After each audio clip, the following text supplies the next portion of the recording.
it gets dark so early in the winter, so I have to make most of my videos on weekends. But then I remembered I have this amazing lens that can practically see in the dark. And I figured, why don't we take a stroll tonight and talk about some more tips for junior project managers.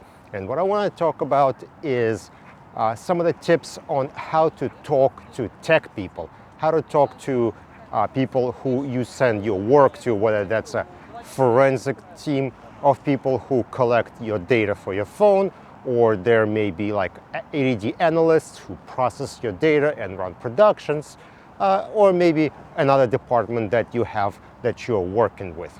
So let's talk about that.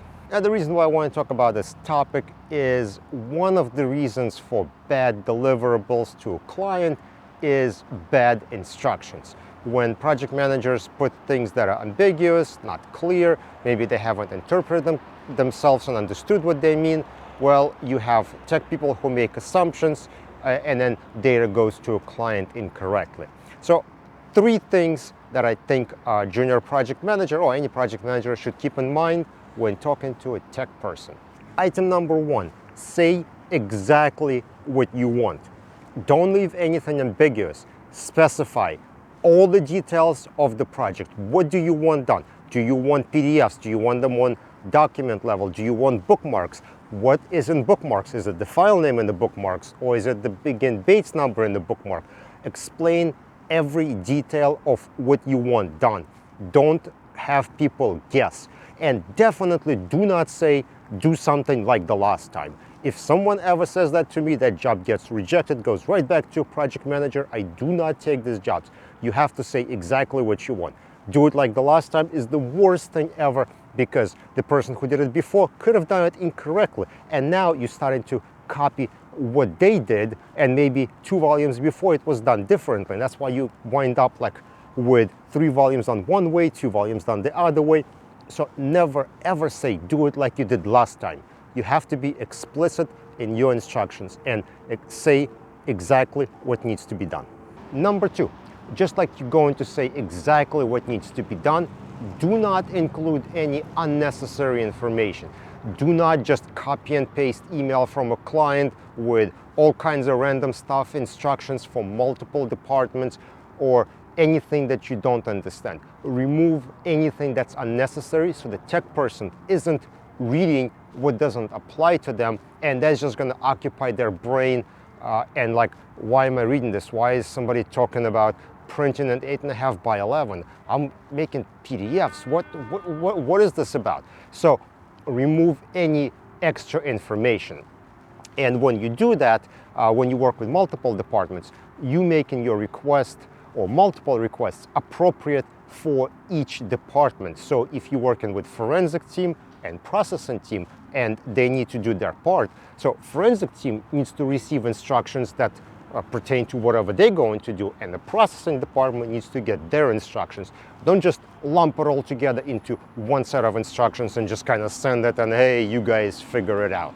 And number 3, don't be a jerk or a tough guy. Yeah, some people really into it, like, hey, you gotta get this done, get it done quickly. They try to be like all this power person who makes other people do their stuff and they're rushing them and all like that. But don't do that. That's not gonna work out well for you in the long run. So when you just send normal requests and you say, process this, do this, yeah, you can hurry people up and you can tell them like you're working too slowly and all that, but there's going to be a time when you need help. You're going to have a problem that you need to come to a tech for and ask them, like maybe there is an Excel formula you can't figure out, and maybe there's something else, and you're going to say, hey, so-and-so, can you check this out? I'm trying to figure out this thing in Excel. Can you help me out? And so the person's going to come over, look at it, and be like, yeah, complicated. Sorry, I don't know. Or maybe they'll pretend like they're kind of interested. They're like, oh yeah, that's an interesting question. Let me go do some research online. And then you find him on YouTube half an hour later. He's just chilling. He's like, dude, what happened? Did you look it up? It's like, oh yeah, no, I couldn't find nothing, sorry. So point is, you're gonna need to ask people for help where they can give you like a middle finger if you were jerk to them in the past. So don't do it. Be nice to people who help you and who get your work done. And this, by the way, applies really well to a client-vendor relationship as well. We used to have this one client who would always ask to do something unusual, something custom. And whenever we would do that for them, it always turned out to be worse for us. They would always complain about it. They would always be unhappy when we would explain to them like, hey, we can have somebody manually go through something, and it's not going to be 100% correct, but we can get you, maybe 75% there, and they're like, oh yeah, sure, please do it. And when it's done, they would be like really unhappy about it if they find like minor problem. And so that kept happening over and over. And then we just stopped saying that we can do it for them. They would say like, oh, hey, this processing engine did something incorrectly. Can you fix it, or can you do something in Excel? And we would be like, nope, processing software doesn't do it. We can't do it. That's it. That's how the job is, So the client was being a jerk to us, and we basically stopped figuring out things for them. So those are my 3 tips in working with tech. If you got any more tips, please leave them in the comment section below. Also, let me know how this lens is doing in low light. I think it's a keeper, and I'm gonna do some more nighttime videos. All right, don't forget to follow on LinkedIn, subscribe on YouTube. I'll see you in the next video.